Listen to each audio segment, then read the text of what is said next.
Good evening, I'm Pat. I'm a retired journalist, amongst other things. Not retired yet, but I don't do the news reporting anymore. I love history.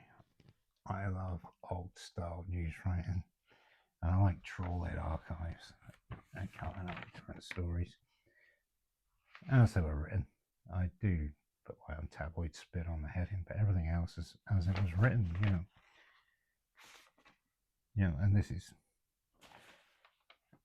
how it was done. Here you go. Here's the first one. 2 months for biting off Dad's nose. This was headed Frightful Outrage, and it was printed in the Chester Chronicle on March the 30th, 1850. It's a short piece. On Friday last week, a ruffian named Kelly was placed at the bar of the Liverpool Police Court on a charge of being drunk and disorderly.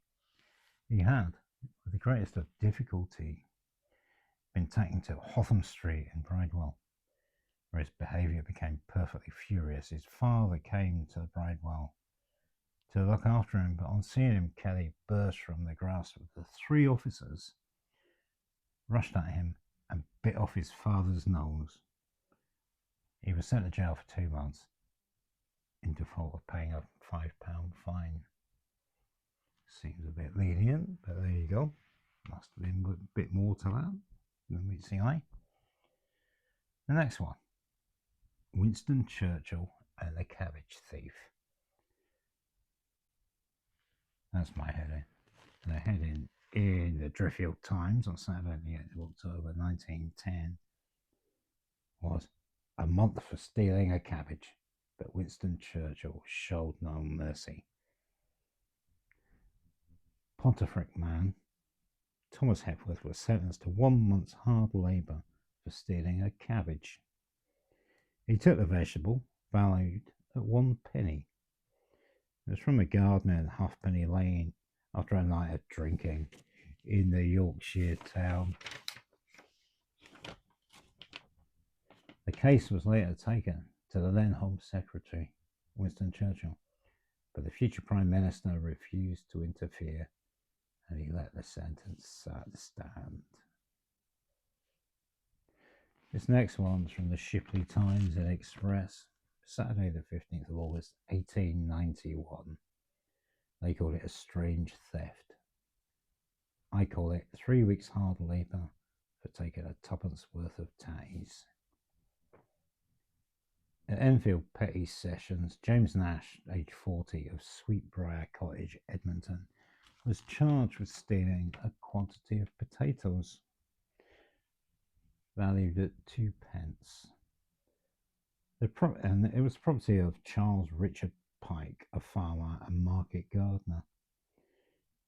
Nash was seen to pull the potatoes from the field and put them in the inside pocket of his coat, and then threw the tops aside. But Police Constable number 377N pounced on Nash and took him into custody with the potatoes in his possession.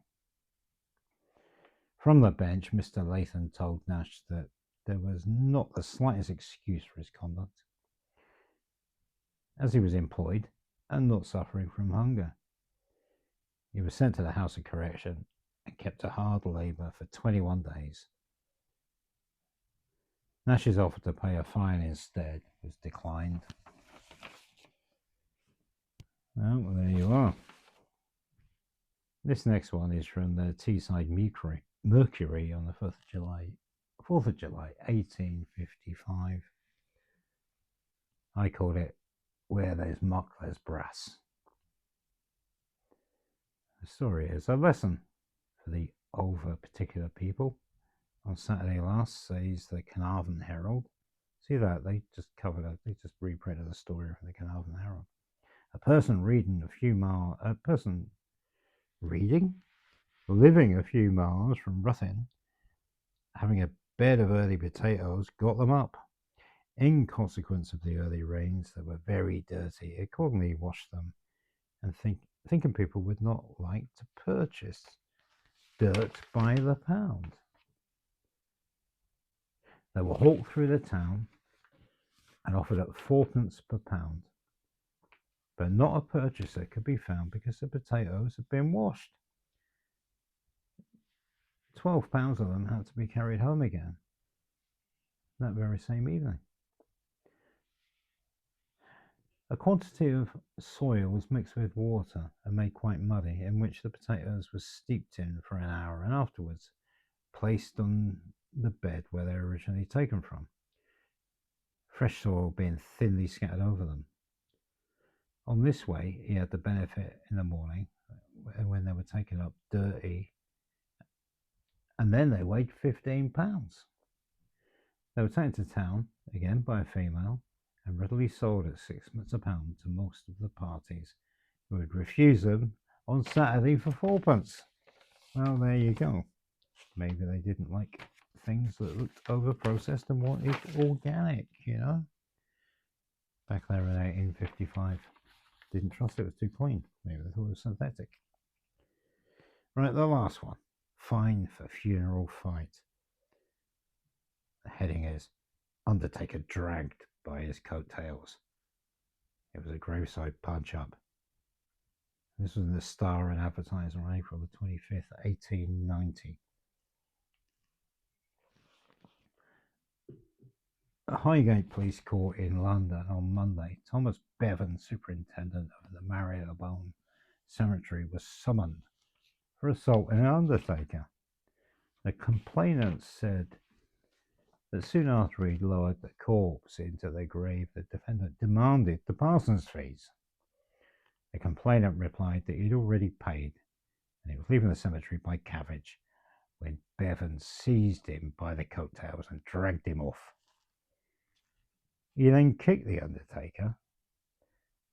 The bench ordered Bevan to pay a fine of 3 guineas. Well, wasn't much decorum there, was there?